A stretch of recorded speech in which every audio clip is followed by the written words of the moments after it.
이 시간 하나님께 감사 기도하심으로 오늘 말씀 묵상 나누도록 하겠습니다.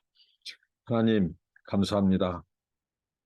날마다 우리를 이렇게 세워주시고 깨워주시고 생명과 호흡을 주셔서 저희가 하나님의 은혜로 기동할 수 있게 해주셔서 감사합니다.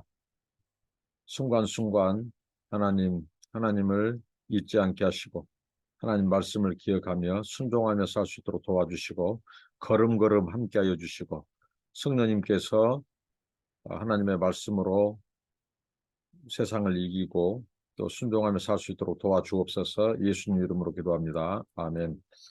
찬송입니다. 70장 피난처 있으니입니다. 피난처 있으니 환난을 당한 자 이리 오라. 땅들이 변하고 물결이 일어나 산 위에 넘치되 두렵지 않네. 이방이 떠들고 나라들 모여서 진동하나 우리 주 목소리 한 번만 바라면 천하의 모든 것 망하겠네. 만유 주 하나님 우리를 도우니 피난처요.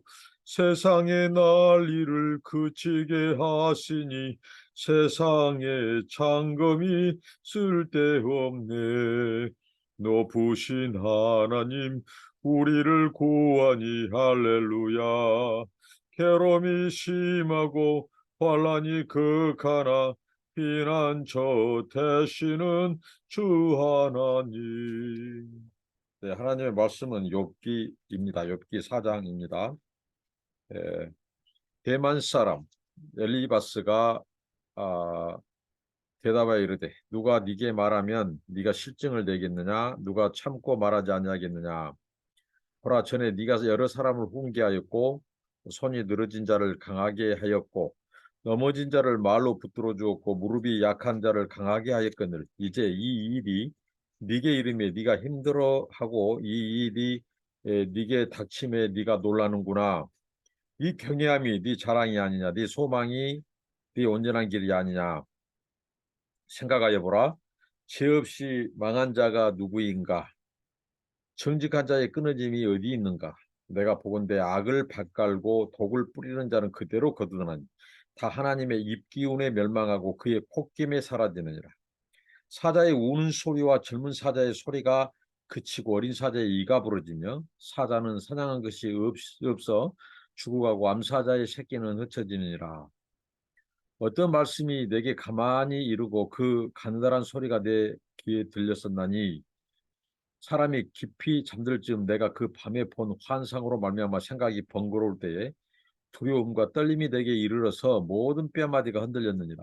그대의 영이 내 앞으로 지나며 내 몸에 털이 쭉 뼈다였느니라.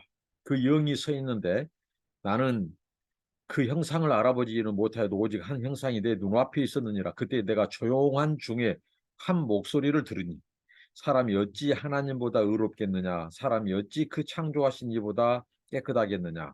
하나님은 그의 종이라도 그대로 믿지 아니하시며 그의 천사라도 미련하다 하시나니 하물며 흙집에 살며 티끌로 털을 삼고 하루살이 앞에서라도 무너질 자이겠느냐?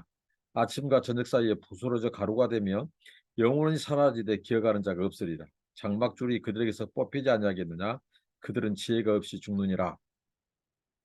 자, 본격적으로 이제 이 잠언 4장에서 이제 그 친구들이 한 사람씩 등장해서 돌아가면서 이제 욥에게 변론합니다. 이제 욥을 어떻게 보면 충고하고 욥을 향하여 그들의 가지고 있는 생각들, 자기들의 이 신앙의 관점들, 그 자기가 아는 지식들, 자기가 아는 경험들을 가지고 어떻게 보면 욥을 가르치려고 하고 욥을 훈계하려고 하고 욥을 이렇게 지금 어떻게 보면 충고하려고 합니다. 지금 욥이라고 하는 이 그 친구 욥은 굉장히 극도의 고난 그리고 말할 수 없는 환난, 재앙, 고통을 만난 자입니다. 아직 그 10명의 자식들이 이 눈에 밟힌 어떻게 보면 슬픔과 고통이 가시지 않는 상황 가운데 더군다나 욥이 탄식을 했죠. 자기 생일을 저주하고 했어요. 심지어는 자기 부모님이 자기를 낳기 위해서 9개월, 10개월 동안 그 기다리고 기다렸던 것이 헛되고 그런 탄식을 했단 말입니다. 마치 자기 삶을 부정한 것 같고 삶을 저주한 것처럼 이 한 욥. 그런데 그 욥이 탄식하고 하나님을 향하여 절규한 것은 그의 몸부림이에요. 그 고통이 하도 심해서 하나님 앞에 그 고통과 몸부림을 탄식을 하는 거예요. 근데 그 욥을 향하여 오늘 먼저 4장 1절부터 6절까지 보면은 욥에게 그 처음에는 신중하게 접근해요. 여기 보면 대만 사람 엘리바스는 이 당대의 지혜자의 한 사람입니다. 욥의 친구의 이 엘리바스가 이 에돔 지역에 사는 이 아라비아 이 지역의 이 지혜의 고장이에요. 지혜로 유명했어요. 근데 이 사람 자체가 굉장히 현자라는 거죠. 지혜자라는 거죠. 그래서 그가 이제 굉장히 이 사람에게 이제 말을 하고 충고를 하려고 할 때 조심스럽게 접근합니다. 아마 그 사람들이 그 현자들의 이 지혜학을 공부하면서 사람들에게 먼저 조언이라든가 충고할 때는 처음에는 조심해야 된다. 아마 그래서 그것을 배웠는지 이렇게 조심하게 이제 누가 네게 말하면 실증을 내지 않겠느냐. 이게 사람은 그런다는 거죠. 누가 어, 어떤 사람이 그 사람에게 접근하거나 또 나타나서 이렇게 누가 말하면 싫어한다는 거죠. 누가 조언하거나 그러면 그런 것처럼 이제 이 욥에 대해서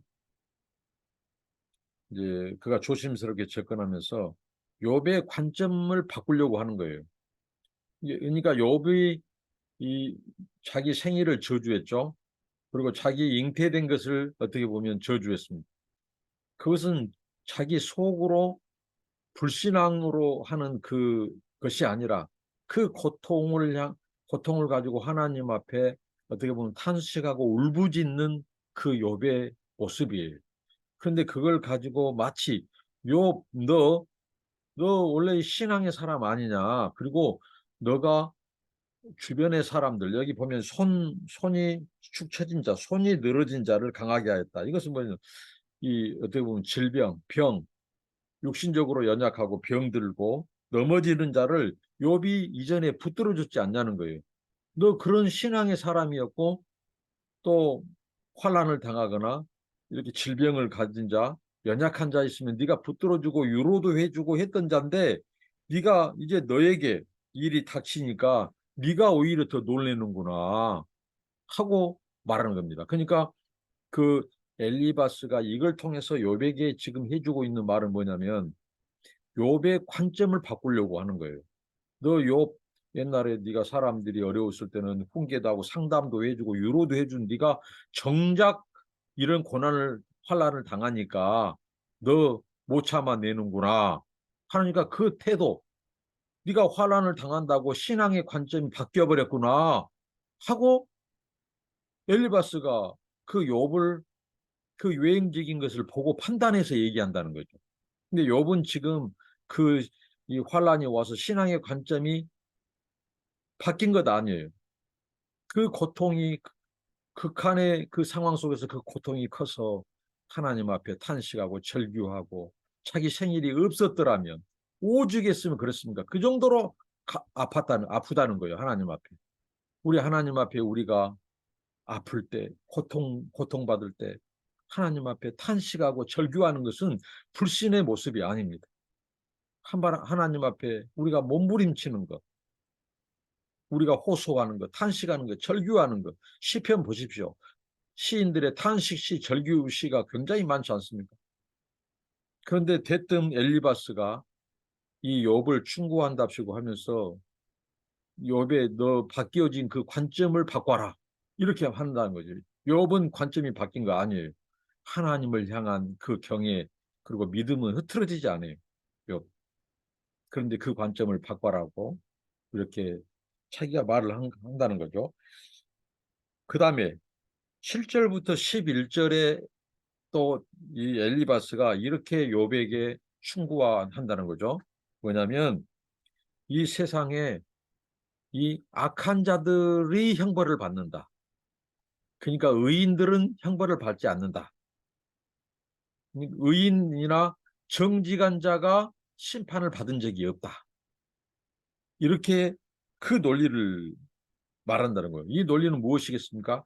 결국은 네가 환난당한 것은 너에게 죄가 있기 때문에 그런 거 아니냐 하고 욥을 판단하고 어떻게 보면 정죄하는 거예요.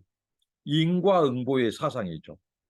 원인이 있으면 반드시 그러니까 결과 누가 뭐 아프거나 환난을 겪거나 다치면 뭔가 원인이 있다. 그 원인은 뭐냐? 네가 죄를 졌기 때문이다. 이런 인과응보적인 이 가르침은 기독교적인 윤리와 기독교적인 가르침이 아니죠. 때로는 하나님께서 의인들에게도 고난을 허락하십니다. 그리고 악인들이 번영할 수도 있어요. 이게 이제 기독교 신정론에 있어서 중요한 가르침인데요. 그러니까 정직하다고 의인이라고 해서 환난이 없거나 오래 산다거나 그렇지 않다는 거예요. 악인으로서 더 장수한 사람이 있어요. 의인보다도. 악인으로서 의인보다 더 잘된 사람도 있어요. 그런데 지금 이 엘리바스가 획일적인 이 인과응보의 세상적인 가르침을 가지고 욥을 훈계하고 가르치려고 하는 거예요. 그러니까 바로 뭐냐? 다 악인들, 또 이 나쁜 사람들, 죄인들이 벌을 받고 심판을 받았지 의인이나 정직한 자가 벌이나 심판을 받은 적이 있더냐 하고 이렇게 욥에게 이 욥을 네가 고난당한 것은 곧 너의 숨겨진 죄 때문에 그런 거라고 그를 이렇게 은근히 어떻게 보면 정죄하는 것이죠. 그래서 그 사자의 얘기를 하죠. 사자 우는 소리, 젊은 사자의 소리가 이제 이 얼마나 그든지 어린 사자의 이가 부러지는 이것은 뭐냐면 하나님의 이 죄인들에 대한 하나님의 이 심판이 신속히 임하는 것을 말해요. 그리고 또 그다음에 사자는 사냥한 것이 없어 죽어가고 암사자의 새끼는 흩어지니 이제 사자가 늙어서 힘이 없고 그럴 때 이제 이 새끼가 흩어지는 그러니까 이제 이 하나님의 심판은 신속히 임하기도 하고 더디고 늦게 임하기도 하지만 반드시 누구에게 이 징벌이 임한다고요? 악인들, 죄인들. 그러니까 네가 고난을 빨리 받은 것이든 늦게 받은 것이든 네가 이번에 고난을 안 받았으면 환난을 없었으면 하나님이 나중에라도 너를 벌할 거 심판할 것이다. 이런 인과응보의 법칙으로 이 욥을 이 죄인으로 욥이 환난당한 것은 고난당한 것은 욥의 죄 때문이라는 것. 지금 그렇게 그가 욥을 가르치려고 하고 훈계하려고 하는 것이죠. 그러면서 이 엘리바스가 12절부터 보면요. 자기의 영계 체험을 얘기합니다. 요즘 말로 뭐 우리가 계시를 봤다는 거죠. 어떻게 보면 환상을 봤다는 게 꿈의 환상을 봤어. 영계를 체험했다는 거죠. 그 얘기를 꺼낸 거예요. 그러니까 마치 이제 성경에 보면 모세가 그 하나님의 그 영광 또 하나님의 그 뒷모습을 본다든가 하나님의 영광이 지나가는 거 또 이 뭐 호렙산 그 가시나무 떨기가 타지 않는 거 그다음에 뭐 또 엘리야의 하나님을 체험하는 거 또 하나님의 사람들이 이 체험한 그런 것처럼 어떻게 보면 엘리바스가 자기의 말의 논리를 사람들에게 확증하기 위해서 확신을 심어주기 위해서 이게 지금 사실이냐 사실이지 않느냐 그러니까 얼마든지 그가 이런 그 하나님으로부터 주는 이 계시의 이 영적인 체험, 이 환상이라든가 이것을 받지 않고도 마치 자기가 받은 것처럼 오늘 그런 사람들 많습니다. 기독교 이런 간증자들 중에서 사기친 사람들이 많아요. 자기가 천국과 지옥을 경험했다고 하면서 사람들에게 헌금을 걸어들인 사람도 있습니다. 그러니까 마치 엘리바스가 자기가 지금 환상, 꿈에 하나님이 자기에게 계시해 준 것처럼 말을 해요. 이거 보면 상당히 이것은 이 거짓일 가능성이 큽니다. 이 엘리바스가 이 환상 얘기를 하는 것은. 어떻게 보면 자기 말을 엿보다 더 유의에 두는 거예요. 이거 조심해야 됩니다. 이것은 영적으로 굉장히 우리가 타락할 수 있고 유혹으로 올 수 있어요. 우리가 다른 사람에게, 다른 형제자매에게 내가 내 말, 특히 목회자들이 조심해야 돼요. 설교자들이 조심해야 돼요. 나는 너희들에게 말씀을 전하는데 그냥 보통 목사가 아니다. 나는 종종 하나님 앞에 환상도 체험하고 하나님의 음성도 들어. 그러면서 은근히 사람들에게 자기 권위를 세워서 말씀을 강요하고 한다든가. 이게 엘리바스의 태도입니다. 엘리바스가. 자기, 자기 체험 얘기를 해요.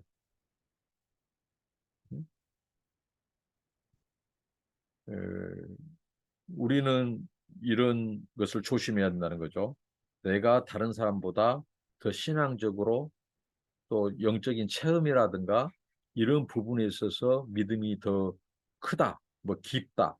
나는 이 신령한 체험도 가졌다 하고 다른 사람을 어떻게 보면 유압적인 자세, 고압적인 자세를 갖고 무시한다거나 다른 은사자들을 가볍게 본다든가 자기의 은사, 자기의 체험을 위에 둔다거나 이걸 가지고 자기를 과신하고 자기의 말을 정당화하려고 하는 거나 이건 굉장히 위험합니다. 하나님과 상관없이 얼마든지 그것을 거짓으로 꾸며서 얘기할 수도 있고 또 이 마귀가 준 환상이라든가 계시를 가지고 그걸 가지고 하나님이 주신 것처럼 대변할 수도 있고 이 엘리바스가 지금 그 자기가 체험한 환상 이야기를 가지고 자기가 어떻게 보면 욥을 설득시키고 욥을 어떻게 보면 누르고 훈계하고 가르치려고 하는 거예요. 이 태도를 우리는 그에게서 봅니다. 그런데 그가 말한 말 중에 일반적으로 그 말씀이 틀리지 않다는 거죠. 그가 이제 그꿈 환상 중에 한 영을 얘기해요. 에, 그런데 이제 그 한 형상을 보죠. 자기 눈앞에 하나님의 영을 보고 체험합니다. 근데 그가 이렇게 말을 했다는 거죠. 사람이 어찌 하나님보다 의롭겠느냐? 사람이 어찌 그 창조하신 이보다 깨끗하겠느냐? 이 말씀은 맞을까요? 틀릴까요? 이 말씀은 맞습니다. 일반적으로 맞아요. 우리가 하나님보다 의로운 인생이 없죠. 그리고 창조하신 이보다 깨끗한 사람이 없죠. 그러면서 그가 하나님은 그의 종, 또 천사라도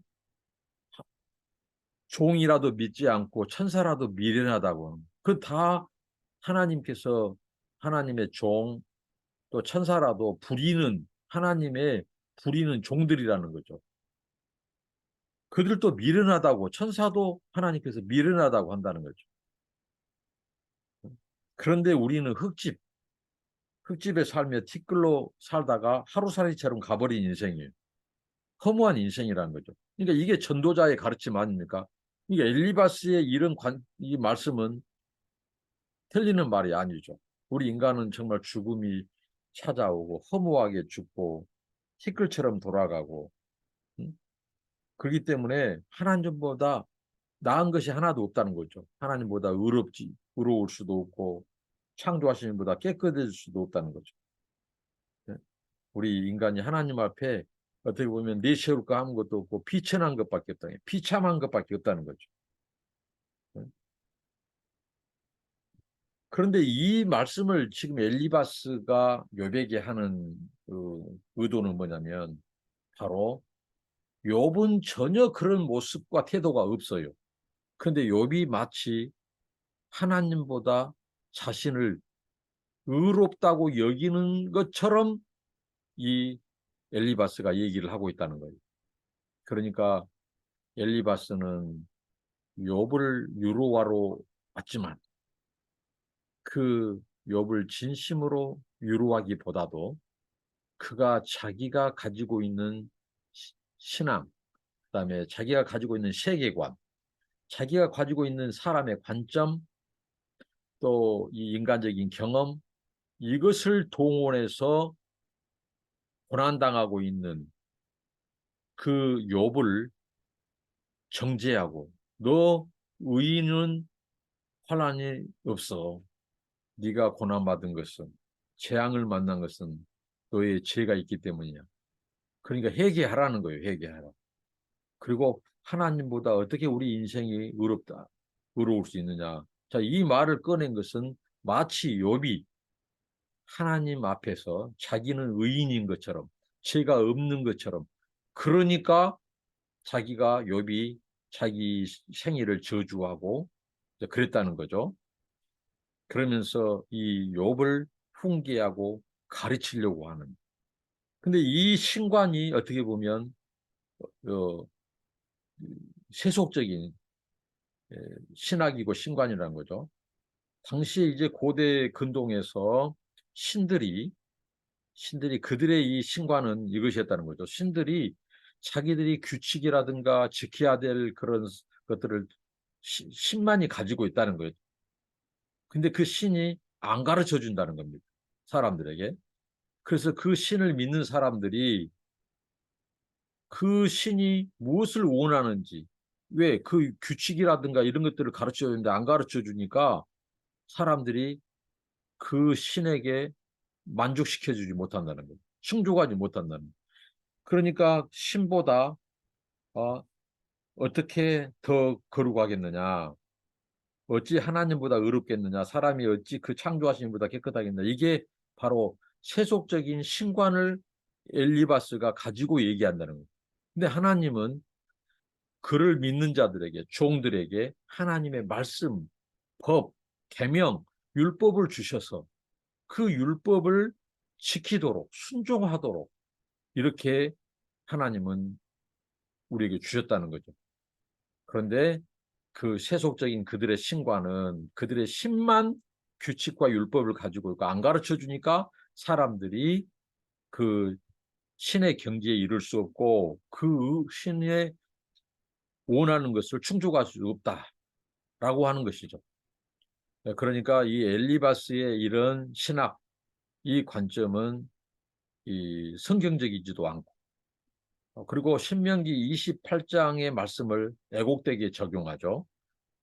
그 신명기 28장에 하나님의 이 언약 백성이 순종할 때는 하나님이 복을, 순종하지 않을 때는 하나님이 저주하는 그 조항을 가지고 마치 욥이 환난을 당한 것이 죄를 졌기 때문에 회개하지 않았기 때문에 이런 죄를 한 것처럼 그렇게 말하는 것은 안 된다는 거죠. 오늘 이 엘리바스의 이, 이 첫 번째 이 주장을 통해서 우리가 이 배울 것은 이 고난받고 환난당한 그런 사람들, 그들을 위로함에 있어서 우리가 그들의 그 고통, 탄식, 절규를 우리가 진정으로 들어주고 받아들이고 함께 아파하고 그게 진정한 위로다는 거죠. 근데 그 사람의 그 생각을 관점을 바꿔라.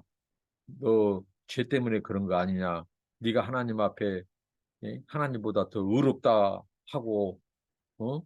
교만하지 않느냐. 어떻게 보면 자기가 교만한 거죠.